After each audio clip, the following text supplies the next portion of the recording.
Então, dando sequência, nós vamos para um outro assunto bastante interessante, que está todo mundo curioso para ouvir, que é o impacto econômico das demências no Brasil e economia em saúde, farmacoeconomia e economia por intervenções não farmacológicas, com a moderação de Gustavo Araújo de Oliveira, né, coordenador geral de estudos estratégicos em desenvolvimento da saúde, DECID, CGEDS e CETICS. Eu também quero dizer que nós vamos começar pelo Dr. Jorge Félix, porque ele... Venha, bem-vindo, Gustavo. Nós vamos começar pelo Dr. Jorge Félix, que por questões de fuso horário e compromissos dele. Então, obrigada, Gustavo. A palavra é sua. Obrigado. Aí está os currículos aqui. Uhum. É 1 hora de atividade, eu vou começar cronometrando. Perfeito. Uma boa tarde a todas e todos presentes aqui no Seminário Internacional de Políticas Públicas em Demência. Com muito prazer, agradecer o convite da Abrase e parabenizar pela realização do seminário junto com a OPAS. Então, com muito prazer, chamo então para falar conosco, conversar conosco, o Dr. Jorge Félix, da USP, que vai falar conosco de forma remota, online. Ele é doutor em Ciências Sociais pela PUC de São Paulo, mestre em Economia Política pela PUC São Paulo e bacharel em Comunicação Social, Jornalismo pela UFG. A gente vai chamar, então, demais palestrantes presentes para compor a mesa, né? Nós teremos Guilherme Pedroso Nascimento Nafalski, do Instituto Cordial, líder de articulação e relações institucionais do Instituto Cordial. Tá me ouvindo aí? Estamos ouvindo, sim. Doutor em Ciência Política, 2020, pela Universidade Estadual de Campinas, Unicamp, mestre em Sociologia, bacharel e licenciado em Ciências Sociais pela Universidade de São Paulo. Então, muito bem-vindo, Guilherme. Muito obrigado pela presença. Também... Isso. Jorge, nós estamos te escutando. Jorge, nós estamos escutando você. Você nos ouve? Ouço sim. Muito bem, muito obrigado. Então eu vou terminar de chamar a mesa e passo a palavra para você em seguida. A Marcela Pontes Amaral, um prazer de convidá-la à mesa também. Farmacêutica, graduada pela PUC Campinas, especialista em Administração e Saúde pela FGV, Gestão da Assistência Farmacêutica pela UFSC, Farmacologia Clínica pela UNB, Avaliação em Saúde pela ENSP e Economia e ATS pelo Hospital Alemão Oswaldo Cruz. Doutora em Ciências Farmacêuticas pela UNB, membro do Sindicato da Indústria de Produtos Farmacêuticos, Sindusfarma, e atualmente exerce a função de Gerente de Acesso e Precificação. Marcela, muito bem-vinda e muito obrigado. E teremos também participação remota online de Laísa Andrade de Oliveira, graduada em Farmácia pela Universidade Federal do Paraná, egressa do Programa de Educação Tutorial, mestranda do Programa de Ciências Farmacêuticas da Universidade Federal do Paraná. Muitíssimo obrigado, Laísa, também pela participação. Então, passamos agora a palavra para o Dr. Jorge Félix, por favor, e muitíssimo obrigado pela disponibilidade. Obrigado, eu que agradeço. Obrigado à Paz, à OPAS pelo convite, né? Cumprimento todos e todas que estão aí junto comigo nessa mesa. E o que eu vou apresentar, né, falar bem sucintamente, tem base num artigo que eu publiquei, que se chama Nova Indústria Brasil, Política Nacional do Cuidado e Envelhecimento da População, uma análise à luz da economia da longevidade. Né? Esse artigo foi publicado na revista Tempo do Mundo, do IPEA. Então, é a fonte para vocês que tiverem interesse em mais informações sobre o que eu vou dizer. E nesse artigo eu retomo um tema que eu venho abordando faz algum tempo, que é a necessidade da incorporação do cuidado ao complexo econômico industrial da saúde, né? Então, seria um complexo econômico industrial da saúde e do cuidado, né? Um CEISAC, né, que eu chamei. Então, o que é isso, né? Assim como a economia da longevidade, né, que é um objeto que eu venho estudando, trabalhando desde 2007, né, defende que o envelhecimento populacional não pode ser visto, né, para usar a imagem que o palestrante anterior até colocou, ser sempre enxergado esse envelhecimento da população pelas lentes fiscalistas, e que isso, né, porque isso aumenta o idosismo, aumenta o conflito geracional, e, enfim, várias questões negativas, mas que o envelhecimento populacional pode ser visto, sim, como um gerador de riqueza para toda a sociedade, para a economia, por meio de uma política industrial baseada na cesta de consumo das famílias, essas famílias com mais idosos e com menos crianças. Então, esse é que eu considero assim um ponto seminal de nós estabelecermos uma nova visão desse envelhecimento, que sempre é visto como uma carga, como um peso na saúde, como um peso na previdência, como todo mundo sabe. Então, para minha surpresa, não é? O que aconteceu? Na hora que vem a nova indústria brasileira, a NIB, né, a nova política industrial do Brasil, ela deixou de fora a economia da longevidade, né? E nesse artigo eu analiso os pontos, né, alguns pontos da NIB que têm convergência com a Política Nacional do Cuidado. E como você poderia desdobrar isso, temos assim a necessidade de desdobrar isso, o desafio em uma outra perspectiva. Porque o grande problema do Brasil é que as políticas públicas, não é, elas ainda são, como é que, assim, ainda não chegaram, né? Que vou usar uma citação, né? Vou citar aqui o Edgar Morin, né? Elas ainda não chegaram numa complexidade, né, do conhecimento, né? Então, é cada um tratando de uma caixinha, né? Não tem uma visão de complexidade, de integração, né? Se falou tanto aqui hoje dessa questão da integralidade da saúde, mas também nas políticas públicas a gente precisa ter essa integração. Então, uma política de cuidado fica lá no MDS. Se é política de cuidado, chama o MDS. Se é política, chama o Ministério das Mulheres. Se é política industrial, então aciona o Ministério da Indústria e Comércio, né? Como é o caso da NIB, né? Como se a NIB ela não estivesse sendo feita para a população, não é? Como se ela estivesse sendo feita apenas para equacionar uma questão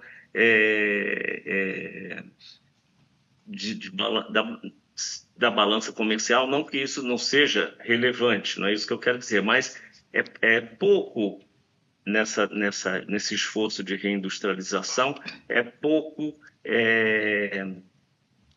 centrado, né? A gente também, para usar outra ideia que foi sempre colocada, né?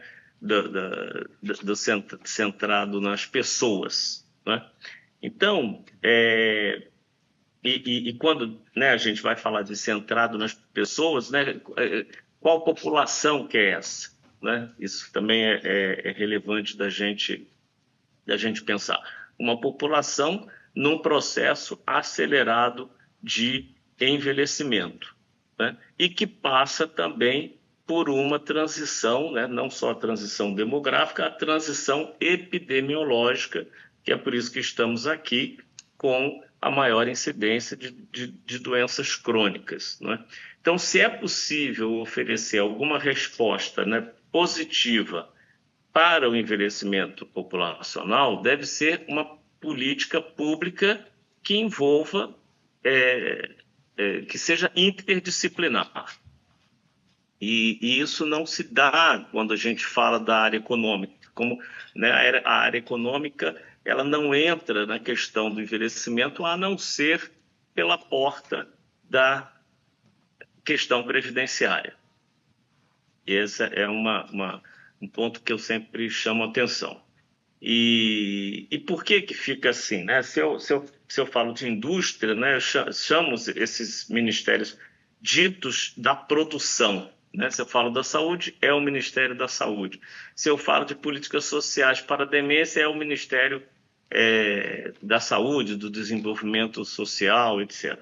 E aqui na França a gente tem um exemplo de uma política, né? Não é que queira idealizar, nenhum país, né? Isso é bom que a gente tenha sempre em mente, nenhum país equacionou a questão da demência.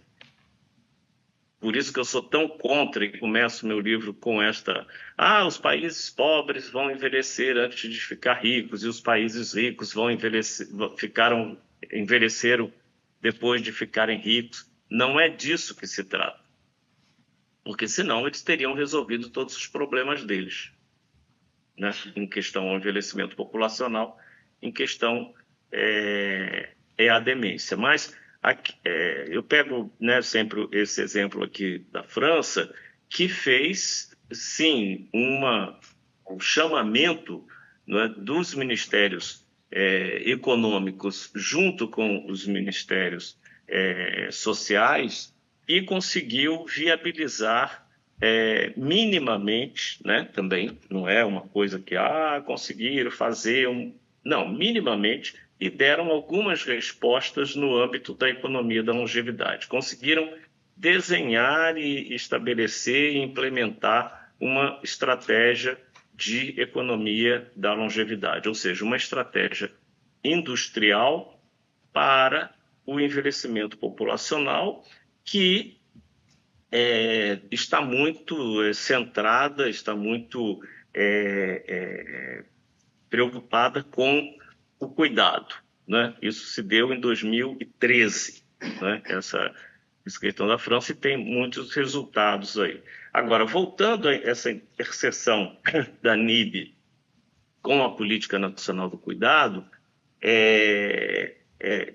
quer ver e definir, né, dentro dessa nova cesta de consumo das famílias e também do SUS, né, qual o produto que será estratégico dentro dessa política industrial.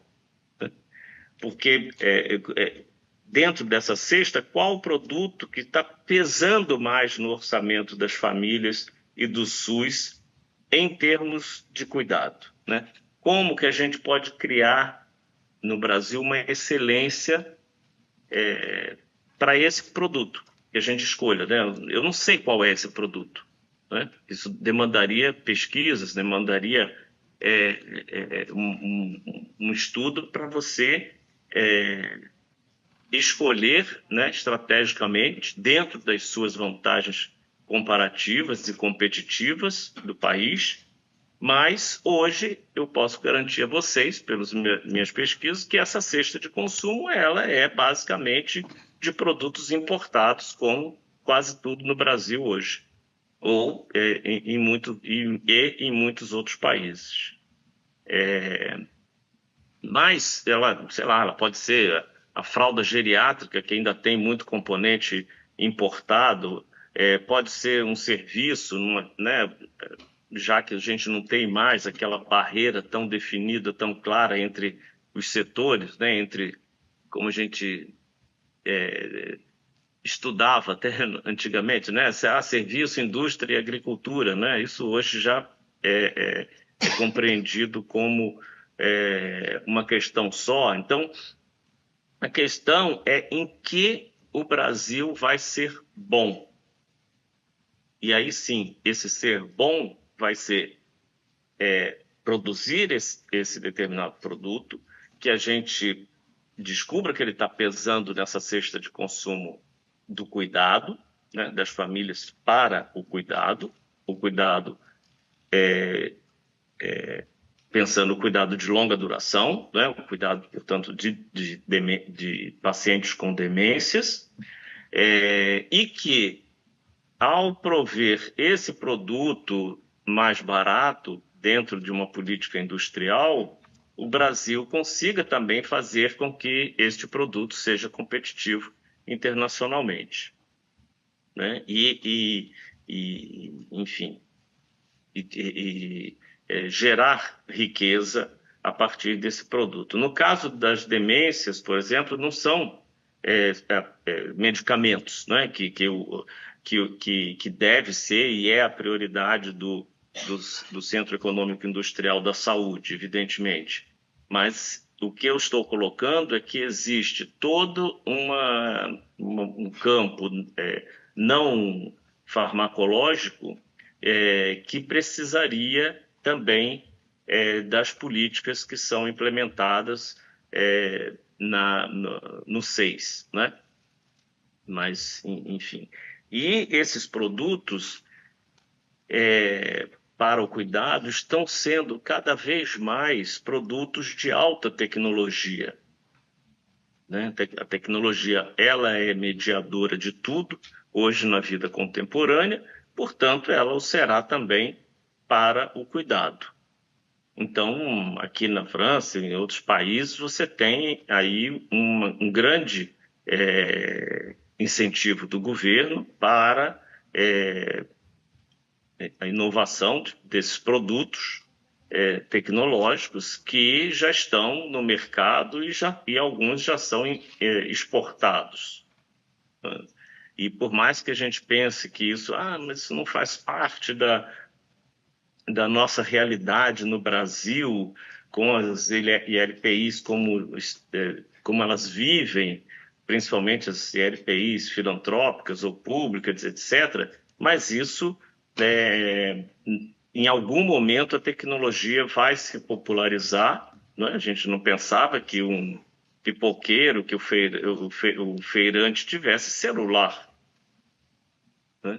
Então, isso tudo da tecnologia é o princípio que ela vai se popularizar, sim, e enquanto ela não se popularizar, esses produtos todos para o cuidado que tem tecnologia, eles encarecerão a cesta de consumo, né? E isso pressiona o orçamento familiar, né? Além de criar uma imensa desigualdade social, porque quem tem recursos consegue oferecer esses produtos para os seus pacientes, para os seus familiares, mas as famílias mais pobres continuam e vão continuar algum tempo cuidando com muitas limitações, né, desses pacientes idosos com demência.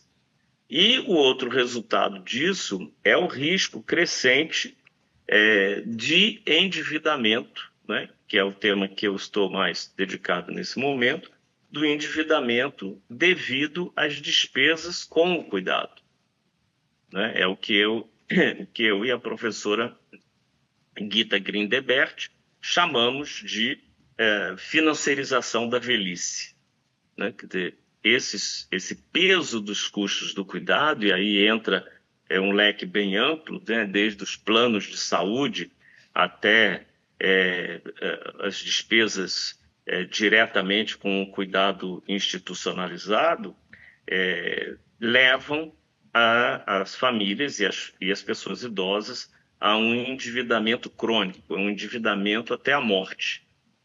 Então, isso não pode ser naturalizado, e hoje nós estamos naturalizando isso. né? É um crédito consignado. Ela pegou um crédito consignado. E isso já é natural no nosso dia a dia no Brasil e entre as pessoas idosas. Como se você viver endividado fosse algo natural, né? Então, é preciso, né, para terminar, é preciso que a NIB se volte, né, a pesquisas dessas despesas do cuidado, para você poder determinar uma ação estratégica, né?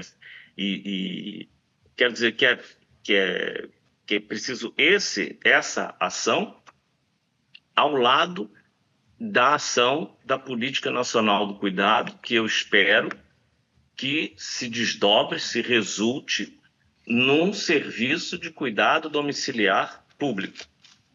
Porque todas as pesquisas que a gente vê nos países mais envelhecidos é que o serviço de cuidado domiciliar, ele não só é o mais efetivo do que institucionalização, etc., efetivo que eu digo de relação custo-benefício, mas ele também, algumas pesquisas, inclusive da OCDE, mostram que o serviço de cuidado domiciliar, ele é um fator hoje de redução da desigualdade social no mundo. Então, a função da NIB tem que ser essa pesquisa para que existe, não é? Quero dizer, esse espaço de industrialização por meio do próprio envelhecimento populacional e para atender as necessidades de uma população com maior incidência de demências, com investimento em inovação e pesquisa e desenvolvimento, né? Que isso pode reposicionar o Brasil naquilo que eu chamo de geopolítica do envelhecimento. A gente precisa ter sempre isso em perspectiva. Existe uma competição entre os países, né, que está se dando, que o envelhecimento é o pano de fundo de tudo isso, dessas tarifas que a gente vê por parte dos Estados Unidos, etc., são todos os países tentando equacionar a questão climática, a questão tecnológica e a questão do envelhecimento. Então, é por isso que eu chamo de geopolítica do envelhecimento. Existe uma geopolítica do envelhecimento, que eu resumo, né? Quem vai pagar pelo envelhecimento de quem? É isso que está em discussão do mundo, que nenhum país conseguiu ainda equacionar isso, não é só porque ficou rico que conseguiu equacionar isso, né? Aqui, a França aqui talvez seja um dos maiores exemplos disso. Então, acho que esse redirecionamento da NIB, essa inclusão do cuidado no complexo econômico industrial da saúde, ele é fundamental para trazer para o Brasil no seu posicionamento global e para trazer bem-estar e qualidade de vida e cuidado e saúde para as famílias brasileiras numa sociedade super envelhecida. É isso. Obrigado.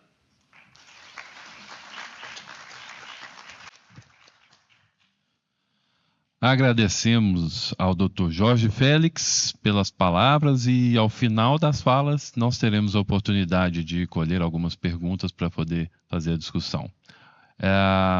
Eu tenho o prazer de chamar agora e passar a palavra para Guilherme Nafalski, que também falará um pouco sobre o tema aqui conosco, né? E agradeceremos, em virtude do tempo, a gente obviamente queríamos estender toda a discussão e ter o prazer de ouvi-los o maior tempo possível, mas agradeceremos as falas aí em 10 minutos. Muito obrigado.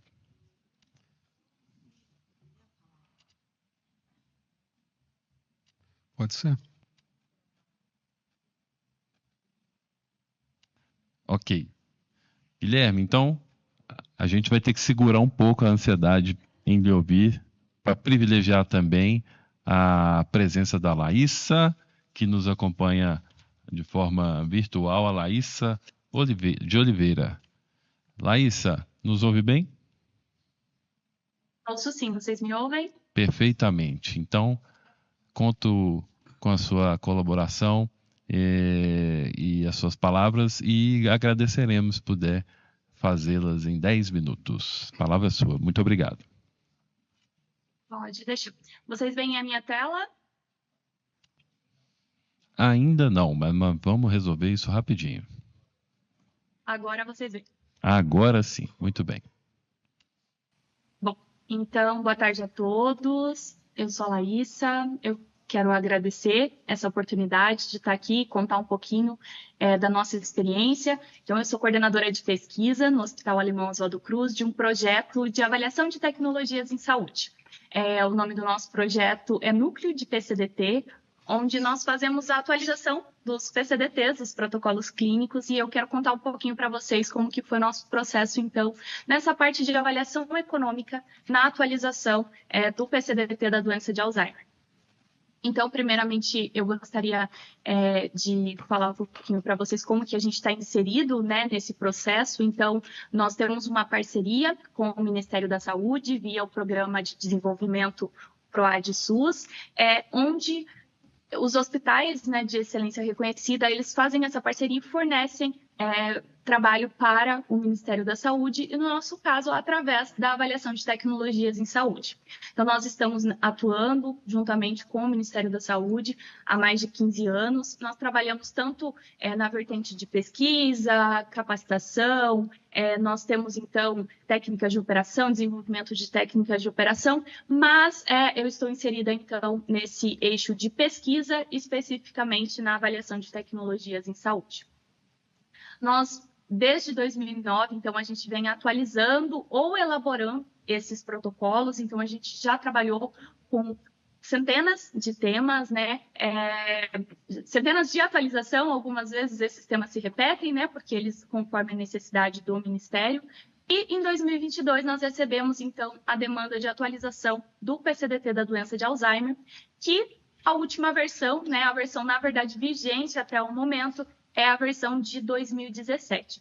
Então, nesse processo de atualização, né, ou elaboração do PCDT, nesse caso de atualização, nós recebemos essa demanda, visto que ela é priorizada. E ela é priorizada em acordo, né, interno, então, porque a área técnica vê necessidade, ou porque uma nova tecnologia surge, né, e precisa ser incorporada. Então, esse tema ele é definido, nós alinhamos isso através de reuniões, onde vários entes são envolvidos, e depois disso acontece o processo de priorização de perguntas de pesquisa, onde são priorizadas as tecnologias para serem avaliadas. E quando essas tecnologias elas são priorizadas, elas passam por uma avaliação que pode, então, ser incorporada no SUS, né? E, a partir daí, ser disponibilizada pelo Sistema Único de Saúde.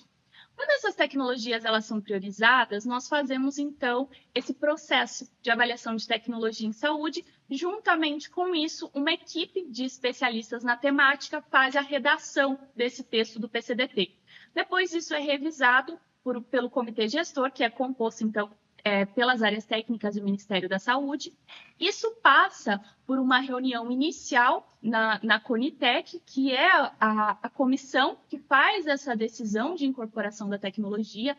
É emitido um parecer inicial, isso vai para uma consulta pública, onde qualquer pessoa, qualquer sociedade pode fazer, então, uma consideração a esse documento. Depois isso retorna. Nós fazemos toda a análise dessas considerações, é incorporado aquilo que é de escopo do PCDT e passa novamente por uma Conitec final, onde se dá, né, uma recomendação final, um parecer final sobre esse PCDT.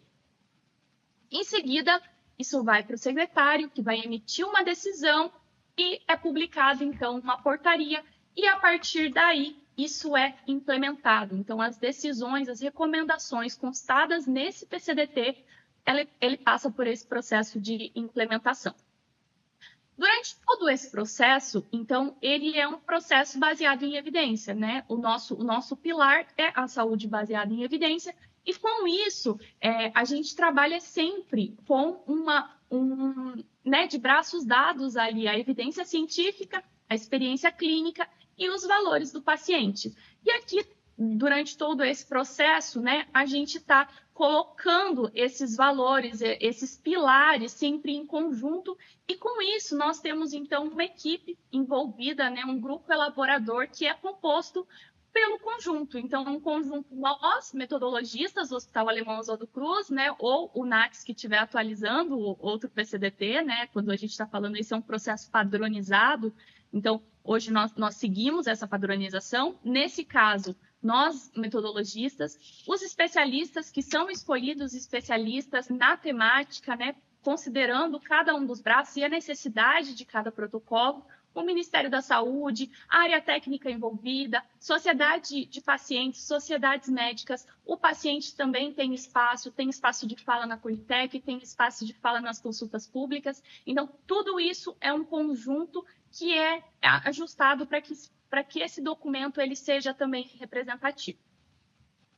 Então, nesse processo onde nós estamos hoje com o PCDT da doença de Alzheimer, ele iniciou lá em 2022, é um processo moroso por conta de tudo que envolve, né, além da escrita disso, o processo de avaliação das tecnologias internas é um processo bastante complexo e, atualmente, esse PCDT ele foi apresentado, a última Conitec foi agora em setembro, e ele está nos ajustes finais para ser publicado. O documento ainda não está disponível publicamente, mas se acessarmos, né, as consultas públicas encerradas, a gente consegue ver o documento anterior. Claro que esse documento ele recebeu algumas considerações, essas considerações foram incorporadas e, portanto, o documento não é mais exatamente esse documento, né, porque ele passou por essa atualização, mas nesse momento eu quero falar especificamente das tecnologias que foram, então, avaliadas durante esse processo.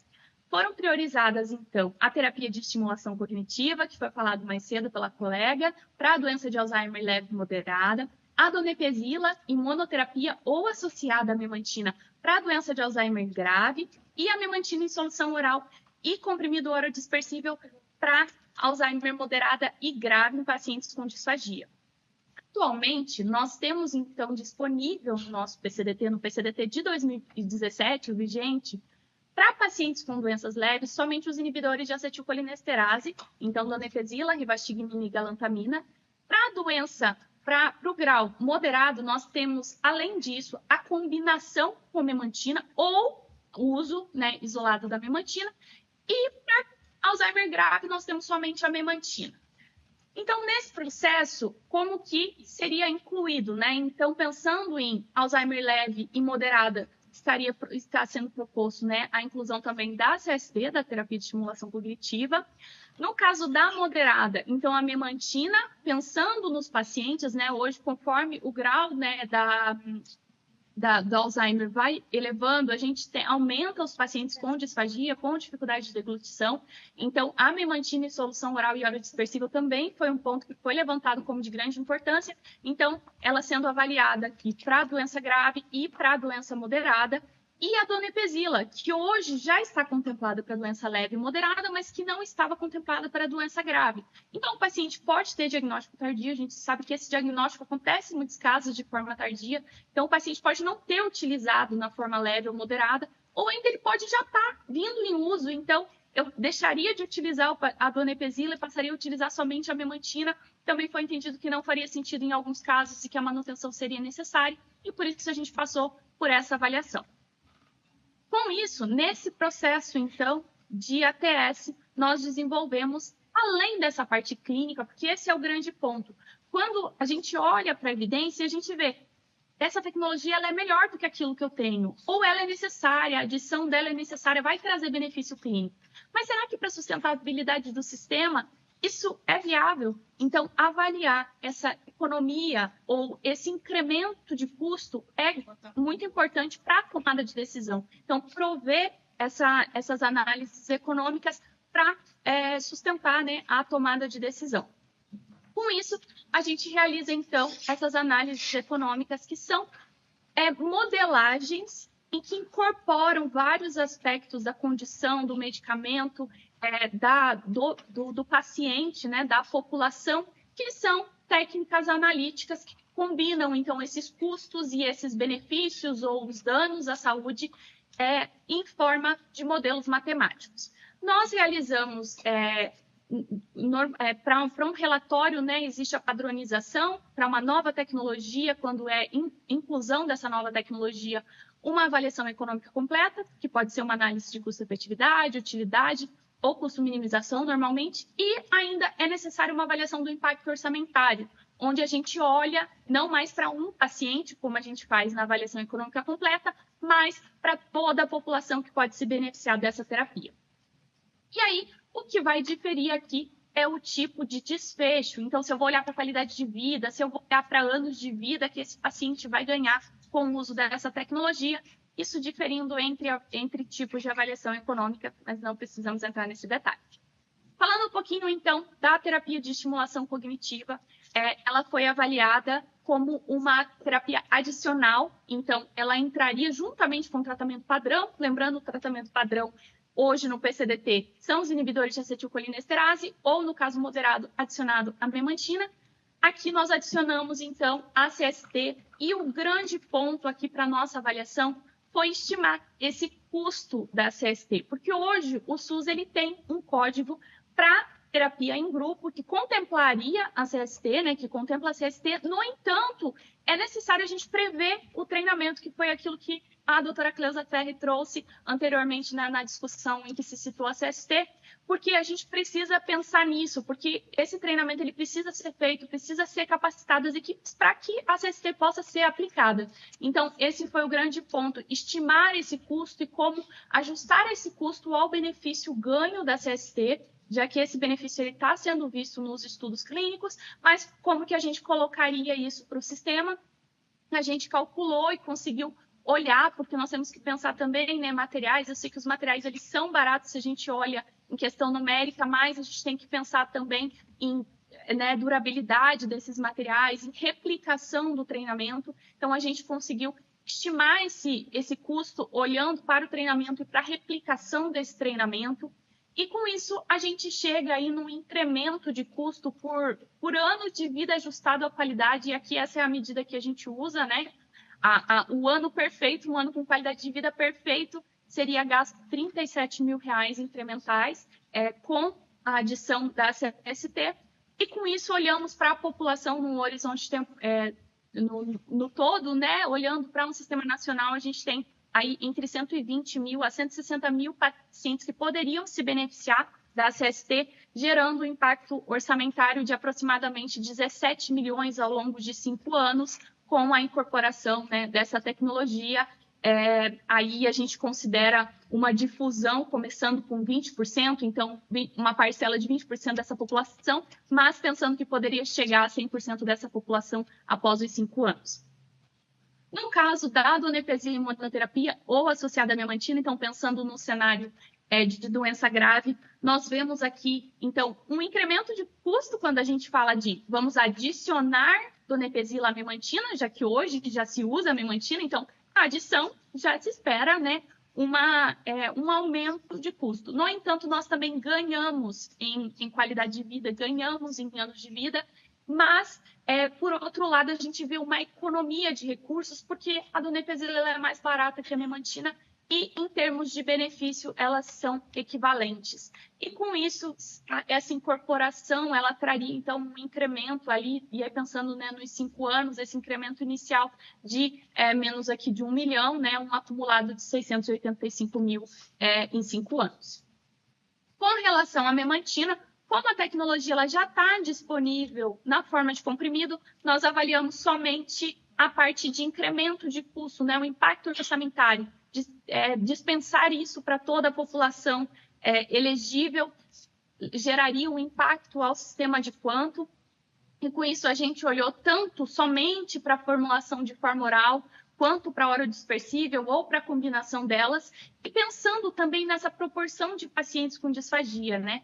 A gente, esse dado ele não está disponível, não é um dado que a gente conseguiu com garantia, né? Mas a gente chegou, com base nos especialistas, ali a 80% dos pacientes com doença grave né, mais agravada poderia utilizar, mas ao mesmo tempo, se a gente fosse olhar numa população como um todo, talvez a grande necessidade seria cerca de 5%. Então, a gente também fez essa análise. No entanto, aqui a gente vê um elevado impacto orçamentário, porque quando a gente olha para a memantina em comprimido, ela é bem barata, e aí quando a gente olha para esse óleo dispersível ou pro oral, ele é bem mais caro. Não houve proposta de desconto dessas tecnologias e, com isso, acabou ficando com um impacto orçamentário bastante elevado. E, para finalizar, como que ficou isso após todas essas análises?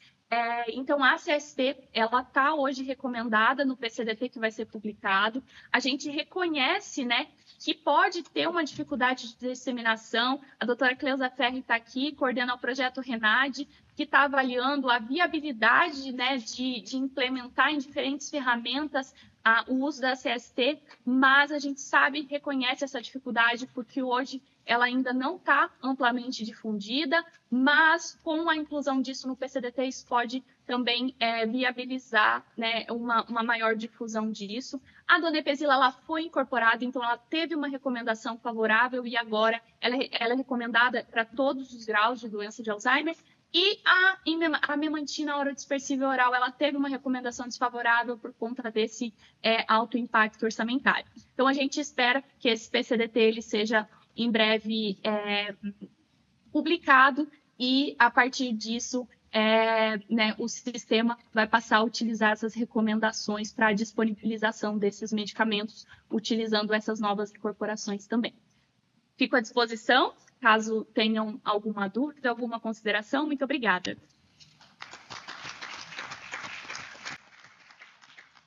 Muito obrigado, Laísa Oliveira, pelo compartilhamento de informações desse processo de como foi a avaliação do PCDT e a avaliação de tecnologias aí para tratamento de doenças de Alzheimer. Então, agora sim, Guilherme, agora eu passo a palavra para Guilherme Nafalski, compartilhar conosco. Por gentileza. Obrigado. Boa tarde a todas e todos. Antes, esse aqui só tem passador? Não. Como é que funciona? Opa. Perfeito. Não, tudo bem.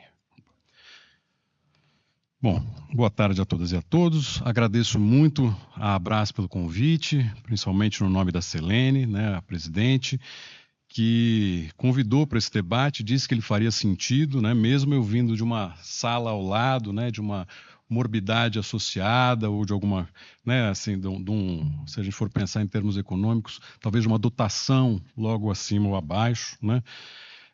Fiquei um pouco mais tranquilo depois de ouvir o Diego, porque ele convida a gente a work jointly, né? Então eu acho que as DCNTs têm que estar trabalhando juntas por alguma coisa comum, né? Eu digo tudo isso porque meu objeto hoje é a obesidade, né? Bom, eu cumprimento a mesa, né, que deixou essa responsabilidade com tanta gente competente e com as pessoas, e também agradeço as pessoas que estão acompanhando, tanto nesse auditório, que eu juro, estou bem surpreso, é um auditório maravilhoso da OPAS, como o pessoal que está acompanhando no canal da Abras. Eu espero que as minhas equipes estejam fazendo isso e anotando todas as coisas impressionantes que a gente vem aprendendo desde hoje cedo.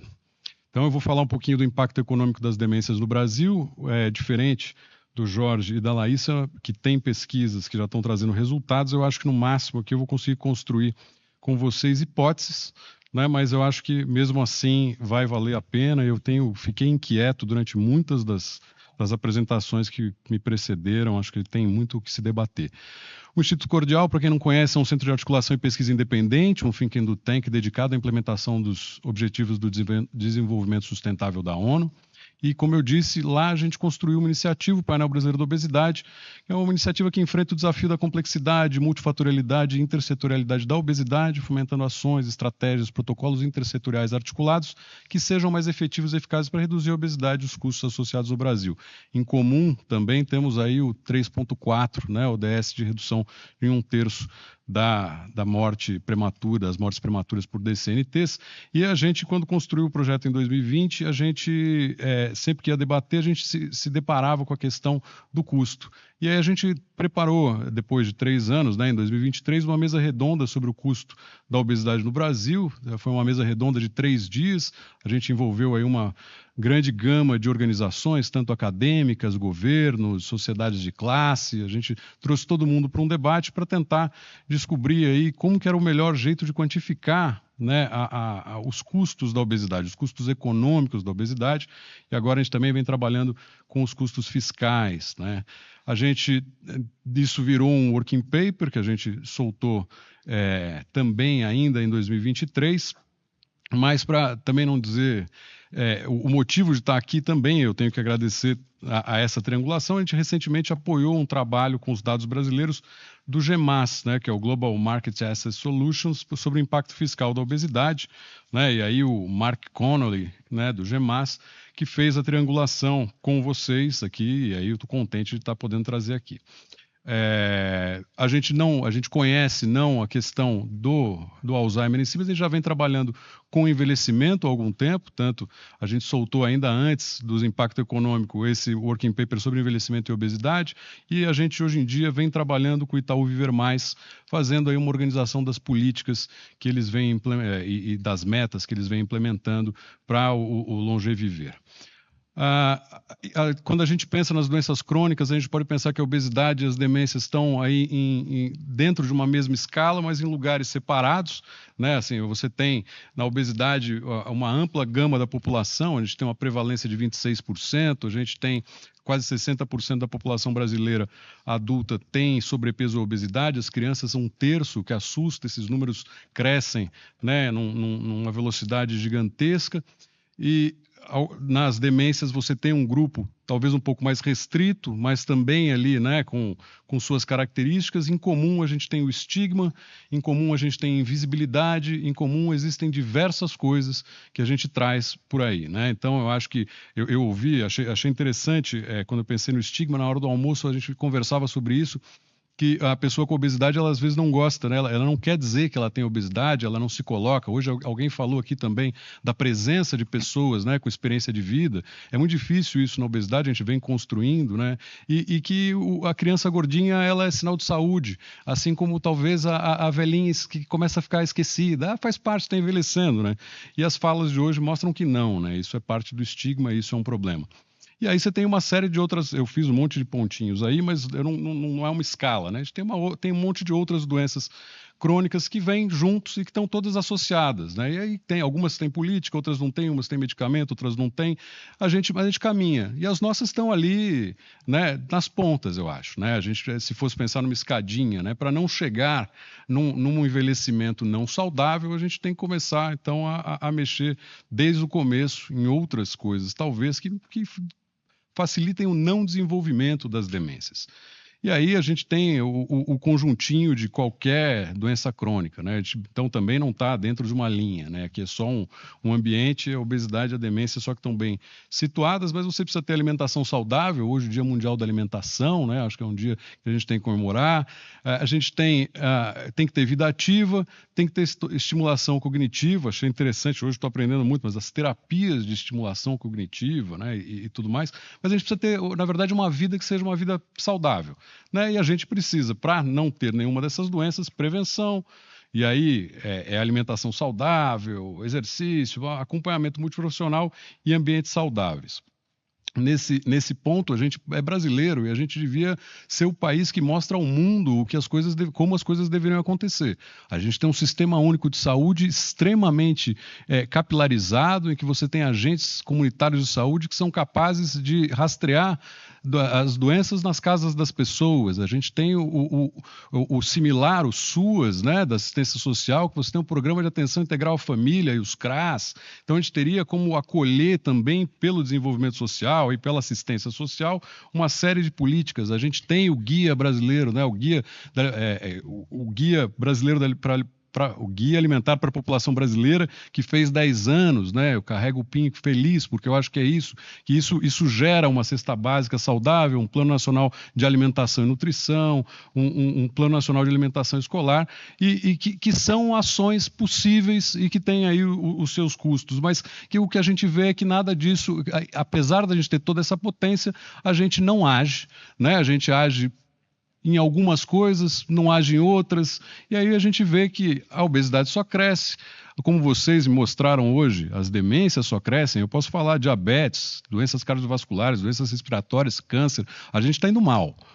O recado é esse. E o custo desta inação é muito caro, né? Então, lá, quando a gente construiu o nosso working paper, a gente colocou os custos da doença entre diretos, indiretos e os intangíveis. Intangíveis, aqueles que a gente sabe que não tem como mitigar, a dor, o sofrimento, a ansiedade, a exclusão social, mas também os custos diretos, né? Os gastos médicos, os não médicos, mas é o tratamento dela em si, e os custos indiretos, a falta ao trabalho, né? O absenteísmo, o presenteísmo, as mortes prematuras, né? As aposentadorias precoces, o abandono escolar, e aí uma série de custos imbuídos nessas doenças crônicas que a gente precisa ter alguma forma de mostrar ao gestor de que o custo da inação é muito maior do que um custo na ação.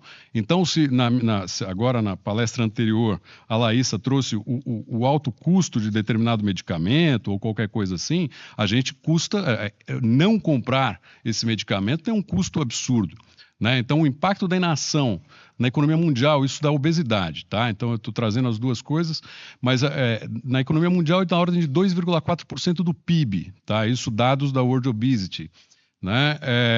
Então, e a previsão é que ultrapasse em 2035 4 trilhões de dólares. No Brasil, o impacto da inação foi de aproximadamente 40 bilhões de dólares em um ano. Em 2020, dados da mesma Federação Mundial da Obesidade, né? É o correlato ao que vocês têm, o IAD, né? ADI, desculpem. O correlato, por sinal, é bravo, né? O trabalho que vocês fazem, eu estou aqui ainda impressionado com a velocidade política de vocês conseguirem não só o plano nacional, em 2 anos praticamente, como essa vitória na ONU. A gente também estava na Road to 2025 para ter obesidade marcada também tivemos reuniões paralelas, também fizemos muito advocacy, mas não conseguimos. A obesidade continua não sendo doença, continua sendo só comportamento, o que é um grande problema. E aí a gente fez esse corte e a gente foi ver o custo fiscal da obesidade. Esse é um estudo que ainda está a ser lançado no Prelo, mas por ano a gente perde em custo fiscal 40 bilhões de reais. Tá? Sendo que 10 bilhões desse é perda em arrecadação tributária por não participação no mercado de trabalho, por não consumo, por não uma série de coisas que fazem com que a gente arrecade menos. Esses 10 bilhões seriam muito melhor investidos e talvez pagassem todos os medicamentos anteriores se a gente realmente tivesse esse dinheiro para investir nisso e não estivesse perdendo esse dinheiro, né? Eu acho que esse é o processo. E aí a gente foi ver, né, as demências, o desafio econômico que traz. Então, cuidado de longa duração, apoio familiar, sistema de saúde, previdência social, envelhecimento constante da população, era a pirâmide etária, não é mais, né? A gente está qualquer outra coisa. E a gente traz a máxima de que investir em prevenção e cuidado precoce da obesidade e a demência não é gasto. É gestão inteligente de recurso público. A gente precisa saber aonde deve ser investido esse dinheiro que a gente vem perdendo. A gente tem aqui, eu trouxe 3 documentos que me marcaram, né? Não era capaz de fazer um estudo sobre a demência, isso não ia dar tempo desde o convite para agora, mas fica aí o convite a quem quiser patrocinar um estudo desse jeito. A gente pode trabalhar com isso, a gente gosta de problemas complexos.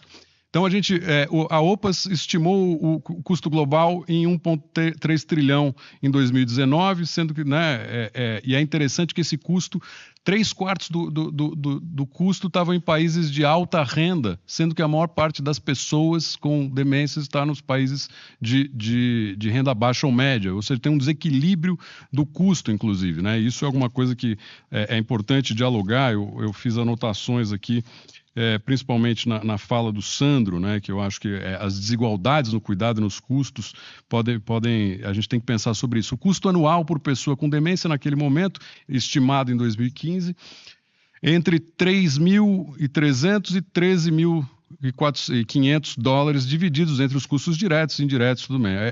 É alto. Alguém aqui colocou, né, é o dobro, isso é o anual, né? Mas colocou o global, isso é em dólares, né? Mas imagina, o quanto é um salário mínimo e quem consegue fazer esse tipo de questões. Vocês só me avisem, eu sou sociólogo, eu falo bastante, então se alguém falar dos 5 minutos, sabe, essas coisas, não se sintam constrangidos. E aí o estudo que já apareceu hoje numa apresentação, Ferretti et al., né, et al., né, que estimou o custo anual de pessoa com demência, que variava aí, eu continuei mantendo os dólares, entre 12 mil e 20 mil para os diferentes casos. Aí você tem uma inversão, né, os moderados não são tão caros quanto os severos nesse estudo aqui.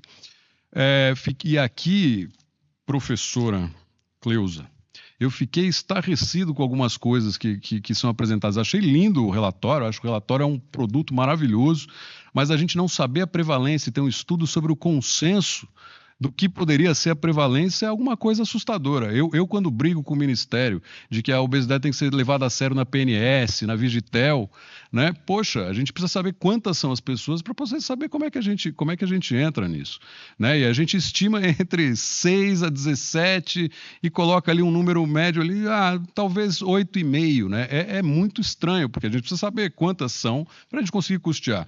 E aí a gente ficou, também o almoço serviu um pouco para isso, para a gente refletir. Poxa, o Rio Grande do Sul trouxe aqui que eram 200 mil famílias, né?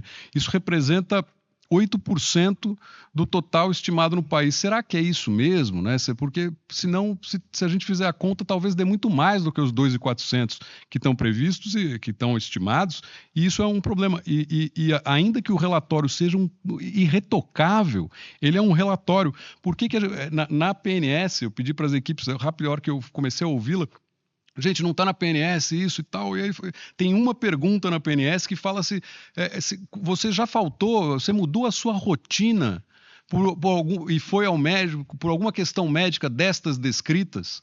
E aí tem lá, né? Tem tanto problemas neurológicos, e aí os problemas que são 2,3%, e você tem doenças mentais 6,2%. A soma disso, 8,5%. Casa aqui, talvez, com esse intermediário bonito que foi achado aqui dos 8,5%, né? Mas a gente não sabe. E é uma pergunta dentro de um processo. É a única pesquisa censitária na qual a gente... Censitária não, mas que é estatisticamente relevante, que a gente consegue fazer os cortes, que existe. Né? Porque o relatório, a gente garante a perenidade, tem o 2, eu fiquei feliz, mas a gente isso teria que ser uma política de Estado, né? Então a Vigitel, o PNS deviam levar isso um pouco mais a sério para a gente conseguir fazer a conta, inclusive. Mas as estimativas indicam que existem, então, 2,46 milhões de pessoas, isso em 2019, e que a gente chega em 2039 com 5 milhões. Eu, no último slide, usei 3 milhões, porque eu acho que já passou um tempinho de 19, etc. A gente vai ver um pouquinho mais. E as taxas de subdiagnóstico são elevadas, podendo atingir 80% ou mais. Isso também é alguma coisa assustadora, né? A gente, quando fala da obesidade, a gente se assusta de 26% de prevalência para 5% de desfecho. Né? Então a invisibilidade se dá também aí, mas porque as pessoas não anotam o CID, né? Ou não são atendidas, o CID passa despercebido. 80% é muito, né? Assim, alguma coisa que... ou podem ser 2, alguém falou aqui 1 em 4, 80% são 8 em 10, é 1 em 5, né? Assim, ou seja, é um problema que é muito grande, a gente precisa conseguir mexer nisso para poder fazer qualquer estimativa. Quanto remédio que tem que comprar? Vou dar antes, eu vou correr aqui rapidinho, e aqui saiu, o psiquiatria caiu, desconfigurou, mas tem esse estudo do AOC, né? Os custos da demência baseada no relatório anterior, e aí ele trabalha com entre 8 e 16 mil dólares por ano, né? Isso pensando no custo que o SUS tem com a demência, né? Então o relatório ele olha o valor de uma consulta no SUS, o valor do remédio no SUS e por aí vai. Então aqui a gente volta para a desigualdade que o Sandro apontou. Se você pensa que a expectativa de vida é menor, né, nas populações periféricas e maior nas populações centrais, quanto que uma família de classe média coloca do seu salário para conseguir manter uma pessoa com demência? E porque daí você tem o plano de saúde, o cuidador, o que seja, né? E é muita gente, muito dinheiro. E aí, o mesmo estudo traz aí os 30,9 bilhões. Então, a gente vai trabalhar com esse 30,9 bilhões, o que parece, tendo os 80% de subnotificação, alguma coisa bem maluca. E aqui eles colocam que 80% do total desses custos indiretos é com cuidadores. Ele fala que é indireto e é com cuidadores, mas o indireto é muito mais do que os cuidadores. Ou seja, esse é um estudo que subestima em muito o custo, porque ele só olha para para o imediato, ele não olha o indireto. O que eles consideram indireto aqui, no ponto de vista do nosso working paper ou de diversos outros estudos, seria custo direto, que é o custo do próprio cuidado, talvez não seja o acompanhamento no hospital, mas no day center, onde for. E aí eu trago, né, como eu falei, aí com isso encerro, também trago algumas reflexões que eu acho importantes. Né? A gente tem um custo alto, né, são 30,9 bilhões de dólares, uma alta subnotificação. Quando eles estimam o custo, nesse último artigo, eles estimam 3 dólares hora do profissional, no caso do profissional de alta complexidade. Imagino que o enfermeiro, hoje tinha alguém da classe falando, tem que ser os enfermeiros a cuidar e tudo mais, e a gente sabe que não, né? E aí eu volto às falas iniciais, tanto da Cleusa quanto da Elaine, que me mexeram aqui, né, e que colocam forte, porque é isso, quem cuida é alguém da família, idade economicamente ativa, que deixa o trabalho para cuidar. Então, se cada uma das 3 milhões tem um cuidador, o custo não é individual, né? Você tem toda a perda. Se a gente pegar lá os 10 bilhões na obesidade só com falta de arrecadação, aqui você está tirando uma pessoa do mercado. Então você está contabilizando 2 pessoas, ou seja, você está levando a questão para 6 milhões de pessoas que deixam de estar no mundo economicamente ativo. Poxa, se a gente não pode investir desta forma, se isso não é o bastante para que a gente redistribua o recurso, né? E aí, só rapidamente, né, pensando nos pontos que a gente veio trabalhando na obesidade, e que você tem o BPC, você tem a aposentadoria precoce, você tem a não arrecadação, tanto na renda quanto no consumo, você tem o apoio ao acompanhante, você tem o que o acompanhante deixa de também trabalhar. Então, você tem N custos da inatividade econômica e da perda de arrecadação que fazem com que esses 30,9 bilhões seja um piso a se pensar. Então, para pensar o investimento, a gente tem que pensar que o número é muito maior que esse. E aí, repito, simplesmente, né, para reforçar que investir em prevenção e cuidado precoce, mas cuidado ao longo da vida. Precoce porque é melhor, mas ao longo da vida, tanto da obesidade quanto da demência, e aí não é gasto, é uma gestão inteligente de recursos públicos, e a gente espera aí somar com vocês para conseguir fazer com que os recursos sejam, sim, utilizados de forma adequada. Muito obrigado.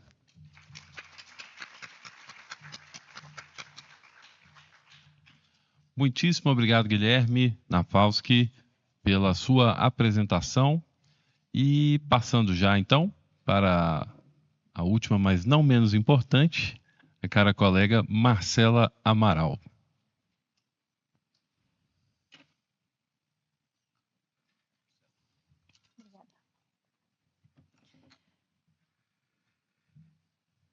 Bom, boa tarde a todos. Enquanto a apresentação é aberta aqui, eu quero agradecer a Abras pelo convite, pela oportunidade de estar participando aqui de um debate tão profícuo, e agradecer também a Laís e ao Guilherme, porque já adiantaram muito a minha apresentação, então ela vai ser bem breve.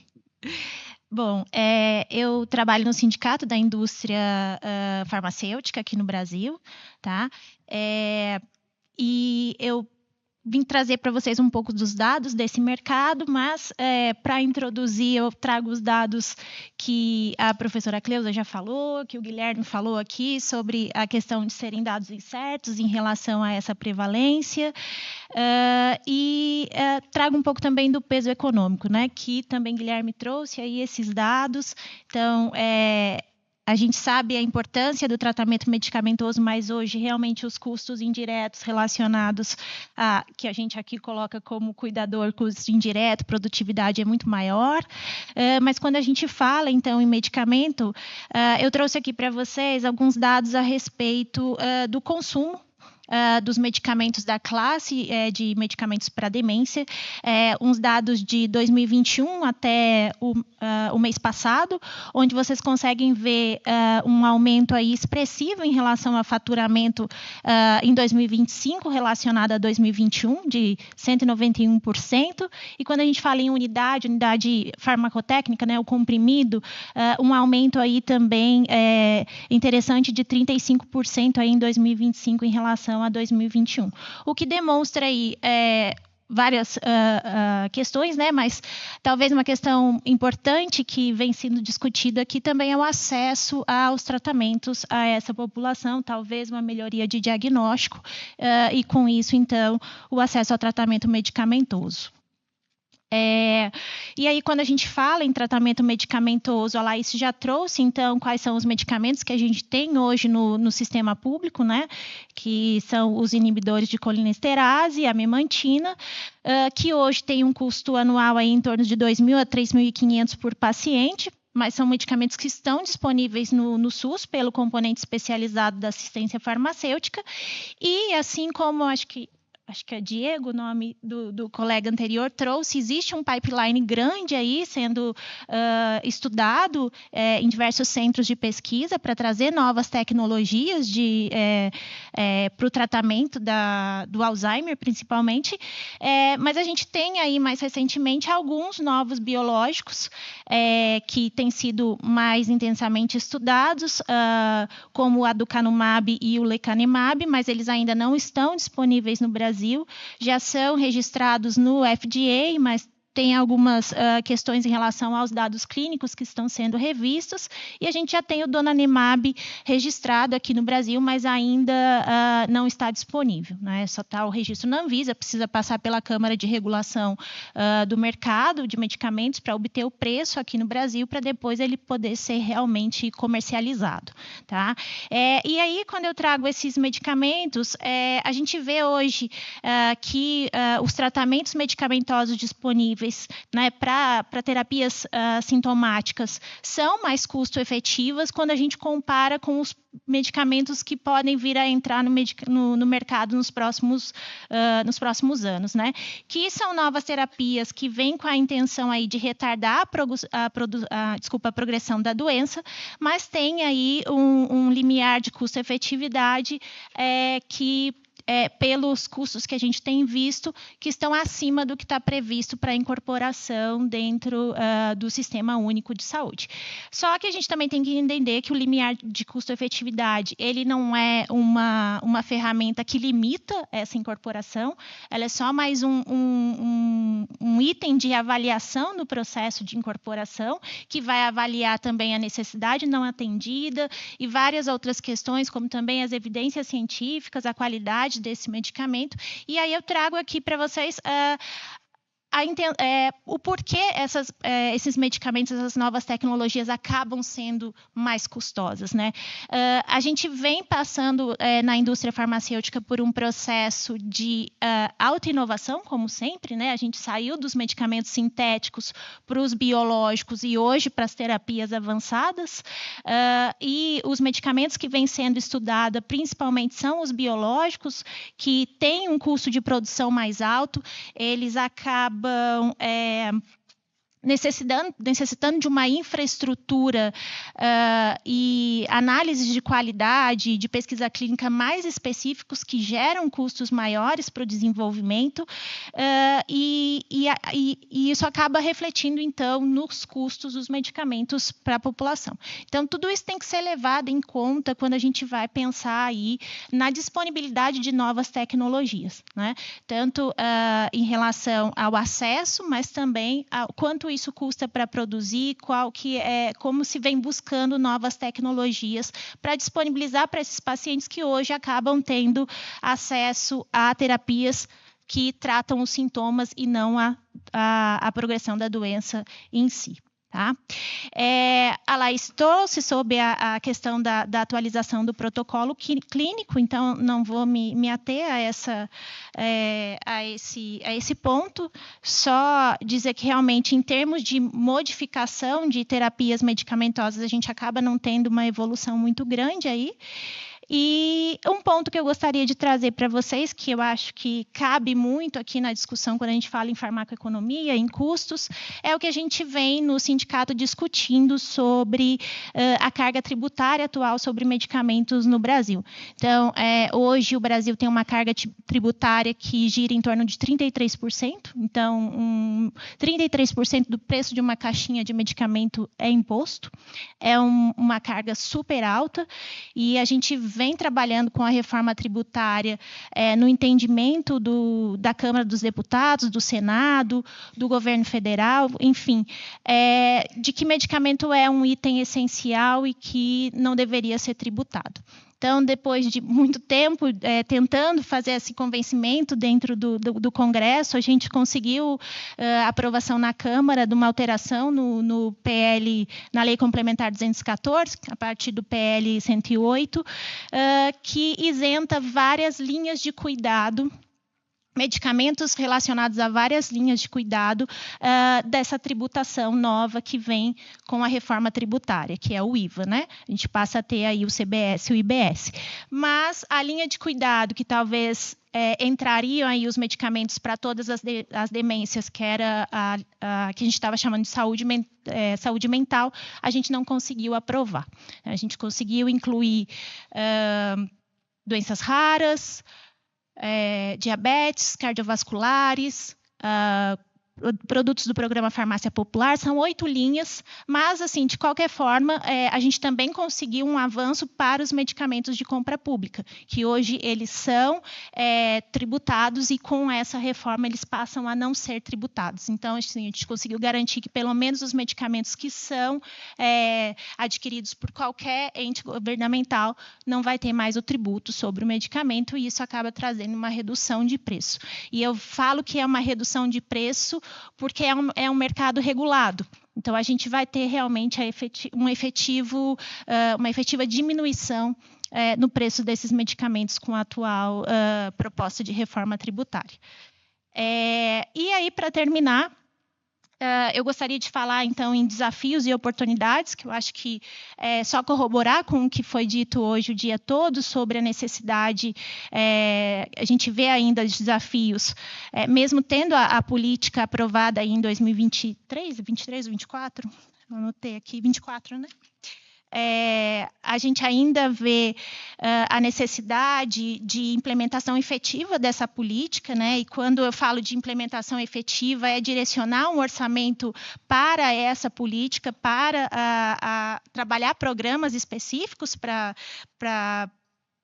essa política e em busca de monitoramento, de capacitação, de infraestrutura que vai aí permitir uma qualidade de vida melhor para esses pacientes. E, como oportunidades, eu acho que a gente também já falou aqui o dia todo sobre a necessidade de integração desse cuidado em todo o SUS, em toda a nossa saúde, né? Porque a gente tem a saúde suplementar também aí que trabalha com uma parte desse processo e mais relacionado a medicamentos, os novos modelos de financiamento que também vem sendo discutido dentro do sindicato e que a gente teve a aprovação ontem na Comissão de Saúde do PL 667 de 2021, que fala sobre os acordos de acesso gerenciado, que traz aí para o SUS e para a saúde suplementar também a possibilidade de pensar em novos modelos para que esses medicamentos que trazem um alto risco, tanto econômico como clínico, possam ser disponibilizados de maneira mais rápida para os pacientes. Então, era isso que eu gostaria de trazer para vocês, um pouco do que a gente vem trabalhando em termos de garantir o acesso da população aos medicamentos inovadores. Obrigada e me coloco à disposição. Muito obrigado, Marcela Amaral, pelas palavras. A gente está com o tempo super estourado, mas seria uma pena a gente não abrir para uma pequena rodada aí de perguntas, né? Então, a gente abre aí e aguarda a manifestação para fazer perguntas. Já temos 2. Se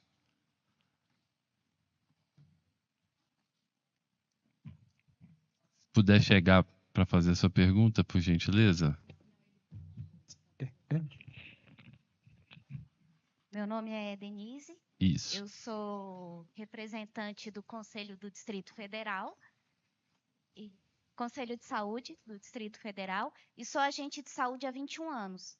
Eu queria só trazer um ponto de vista, porque eu fui agente do Itapuã, aqui no Distrito Federal, uma cidade bem carente, e há 1 ano eu sou a única agente de saúde do Lago Sul, uma das regiões mais nobres do Brasil, não é só de Brasília, E a gente conta com uma equipe que está trabalhando lá há 1 ano. Contém uma médica, uma enfermeira, uma agente de saúde e uma técnica de enfermagem. E aí, nesse novo cenário, eu percebi uma coisa muito interessante. Ter dinheiro não quer dizer envelhecer bem. Eu tenho o maior número de centenários de toda a minha história profissional, mas a maioria deles estão há mais de 15 anos internados em casa.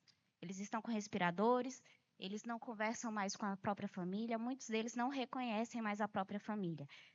E não era para ser assim, porque se a gente for olhar, eu tenho aqui alguns dados da região do Lago Sul, 79% dos moradores do Lago Sul têm nível superior.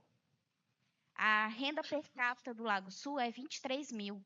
Então, assim, são pessoas que, em teoria, teriam tudo para envelhecer bem, mas não estão envelhecendo. Então, a gente, como cidadão, como profissional de saúde, como Estado, a gente está falhando. Não só com as pessoas carentes, mas com toda a população. A gente não está ensinando a nossa população a envelhecer bem. E não é só uma questão de dinheiro, não é só uma questão de ter recursos, porque quem tem recurso está envelhecendo muito pior. Então, assim, eu gostaria de trazer essa visão, porque hoje eu entro na casa de senadores, na casa do governador, que é nosso paciente, eu entro na casa de pessoas influentes para cuidar da saúde. E às vezes eu olho e falo, cara, tinha tudo para dar certo. Por que está assim? Por que não reconhece os filhos? Por que não tem condições de respirar sozinho? São casas que não foram planejadas para idosos. Eu tenho idosos dormindo na sala, porque o único quarto na área térreo, onde dá para se colocar toda a estrutura, era o quarto da empregada ou o quarto do motorista. Então, esses idosos são colocados na sala de casa, são colocados nos escritórios de casa, para se instalar todos os equipamentos médicos que precisam, para eles poderem conseguir ficar em casa, porque se tiver alguma emergência, não dá para estar no primeiro andar e a ambulância chegar e socorrer. Então, assim, nós não estamos preparados nesse país para envelhecer, e a gente precisa mudar isso. Muitíssimo obrigado pela intervenção e passo para a professora Cleusa Ferri fazer a sua questão, seu questionamento, e após a pergunta da professora Cleusa, eu passo para a mesa e responder e já fazer suas considerações finais, por gentileza. Na realidade, é um pouco uma consideração também, mas se vocês tiverem comentários, acho importante. É Jorge, a pessoa que fez a primeira apresentação, né, o professor Jorge. Eu queria, na realidade, eu vi que ele está na França e eu vou fazer uma pergunta que talvez não seja da área dele, né, e que tem um pouco a ver com a sua, Marcela, que você trouxe aí os novos medicamentos também, né? A gente sabe que eles são um nicho pequenininho, né, dentro da demência, né? Quando a gente pensa na demência, é um pedacinho ali, talvez. Mesmo assim, a gente tem lá os questionamentos de segurança, etc, etc. E aí a gente tem também uma limitação do benefício, vamos dizer assim, né? A gente ainda talvez esteja distante daquilo que a gente quer como medicamento para essa condição, para as demências. E aí, e só comentando, né? A gente por muitos anos sempre teve, né, os inibidores da colinesterase, que também tem benefícios modestos, né? E a gente tem até, eu queria comentar, porque na França eles foram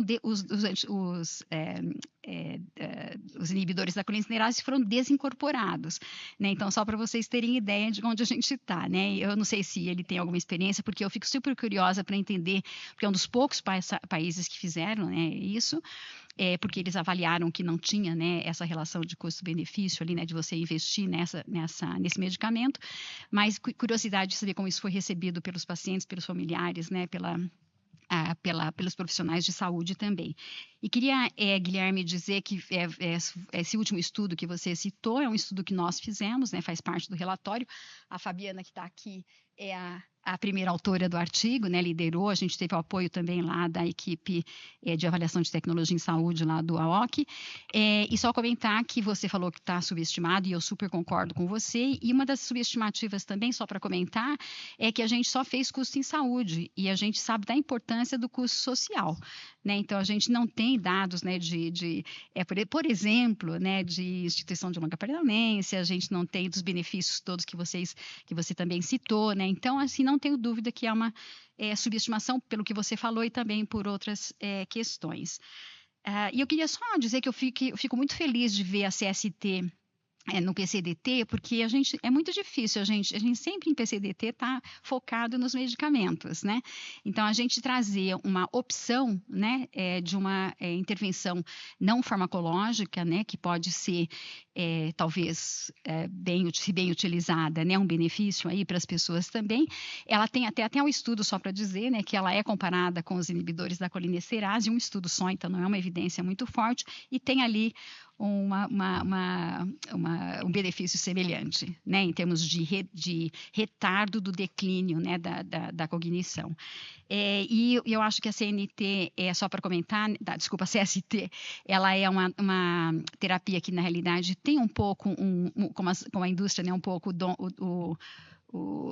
como é que a gente chama isso? A propriedade, né, vamos dizer, intelectual ali dela, então a gente tem que trabalhar com isso também, porque ela só a gente está testando a viabilidade nesse estudo que a gente falou, né, com o projeto aí do ProdSUS, mas eu acho que é muito importante que ela seja disseminada, né? Porque se você não puder fazer o treinamento em larga escala, e esse treinamento possa ser reproduzível, né? Que outras pessoas possam fazer também, não faz sentido, né? Você ter ela recomendada, vamos dizer assim. Era só isso, desculpe. Obrigada. Muitíssimo obrigado, professora Cleusa. Retornando aqui a palavra às pessoas da mesa para abordar a questão e fazer suas considerações finais, agradecendo pela amplitude do debate, a Marcela, que trouxe o panorama do ponto de vista da indústria farmacêutica, o quanto o consumo dos medicamentos e o faturamento tem crescido, e questões de monitoramento de horizonte tecnológico e alguns insights aí sobre a reforma tributária que vai isentar as compras públicas, né? Guilherme, que trouxe sob um ponto de vista global, né, impactos da obesidade, fazendo paralelos com a demência e quanto isso pode nos impactar em não atingir, eventualmente, indicadores dos Objetivos de Desenvolvimento Sustentável. Isso nos deixa bastante alertas e para trabalhar em parceria sobre isso. Laísa, que trouxe esse movimento de aperfeiçoar a linha de cuidado e o protocolo clínico de diretrizes terapêuticas de doença de Alzheimer, e Jorge Félix, que também abordou muito bem a questão da nova indústria Brasil e como a gente ainda precisa assimilar questões de cuidado na proposta do Complexo Econômico e Industrial de Saúde e abordar, né, com muita seriedade a economia da longevidade. Então, invertendo a ordem, passo para a Marcela abordar e fazer suas considerações finais. Obrigada, Gustavo. Só queria fazer um comentário em relação à fala da professora Cleusa. A gente aqui no Brasil, ainda em termos de incorporação, a gente ainda pouco desincorpora, né? Então a gente incorpora muito, e isso tem trazido um impacto para a sustentabilidade muito grande para o sistema, e a gente tem que pensar realmente no custo-efetividade dessas terapias. E quem sabe com isso a gente consegue, eu estou aqui representando o setor industrial, né? Mas fazer com que a indústria realmente tenha mais interesse por temas como esse, que a gente precisa ter. A gente sabe que as pesquisas são difíceis, não é que não tem tido pesquisa para trazer novas tecnologias, mas elas ainda não conseguiram ser obter tanto sucesso, né, para trazer novas tecnologias. Mas eu acho que fazer essa análise constante do que funciona, do que é custo efetivo, é necessária, como foi feita na França, e a gente aqui no Brasil ainda faz muito pouco. Acho que é isso, Gustavo, e obrigada mais uma vez pela oportunidade de participar desse debate. Muito obrigado, Marcela. Guilherme, por gentileza. Eu agradeço novamente a oportunidade, né? Eu, na verdade, agradeço muito, porque hoje foram muitas aulas, né? Um aprendizado grande. Eu trouxe uma contribuição, eu acho que uma contribuição buscando uma melhor alocação dos recursos, já que assim, o custo da inação é muito mais caro do que o custo da ação. Eu acho que esse dinheiro pode ser muito melhor alocado, né? Seja o dinheiro que vem via contribuição fiscal, seja no gasto direto na saúde, que pode ir em qualidade de vida, em custo indireto. Então, acho que a gente tem que pensar um pouquinho mais desse jeito, e espero que isso seja uma reflexão profícua e que a gente consiga construir a partir disso. Sobre o ponto específico, na verdade é isso, né? Todo artigo tem os seus recortes, ele precisa ser replicável, para ser, né? ser publicado, ele tem todo um conjunto de questões e está super correto, né? O que ele deve ser um ponto de partida, né? Isso é o mínimo, né, que a gente gasta. Na verdade, é muito mais do que isso, mas todos os documentos aqui são maravilhosos, né? Então, só reforço o agradecimento e coloco também, né, assim, acho que a obesidade e a demência, enquanto DCMTs, podem caminhar juntos, o Instituto Cordial, né, no que puder contribuir com isso, a gente está à disposição. Muito obrigado. Muitíssimo obrigado, Guilherme. O Jorge Félix não está mais conectado conosco, então nós vamos encerrar com as considerações finais de Laís Oliveira, por gentileza. Eu gostaria de agradecer, gostei muito da fala da Marcela, não consegui ficar todo esse momento, tive que dar uma saidinha, voltei, consegui voltar para esse final, mas eu queria agradecer esse momento. Eu acho que é um movimento muito, muito importante para todos nós, né, todo esse processo em que a gente trabalhou o PCDT e ter esse contato com os especialistas, com as necessidades, com o paciente, a gente vê a importância dessa discussão e ver esse avanço da discussão, a gente fica muito grato de fazer parte desse momento também, e o que eu gostaria de colocar, né, a Marcela trouxe esse ponto de que a gente fala muito em incorporação e realmente, né, a gente foca muito em incorporação, mas eu acho que a gente também tem caminhado aos pouquinhos nesse processo também de desincorporação, porque todo esse movimento da ATS, principalmente, né, da avaliação de tecnologia em saúde, dar subsídio para o nosso sistema, para ter sustentabilidade, já que a gente vive, né, num sistema que é de recursos finitos. Então, eu acho que essa discussão é importantíssima, fico muito grata por fazer parte desse momento e finalizo agradecendo a todos. Muito obrigada.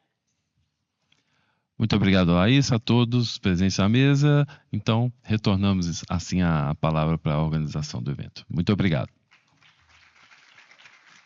Quem tem que agradecer somos nós, pela qualidade da mesa das mesas que nós estamos tendo, dos debates, da riqueza de informações e reflexões.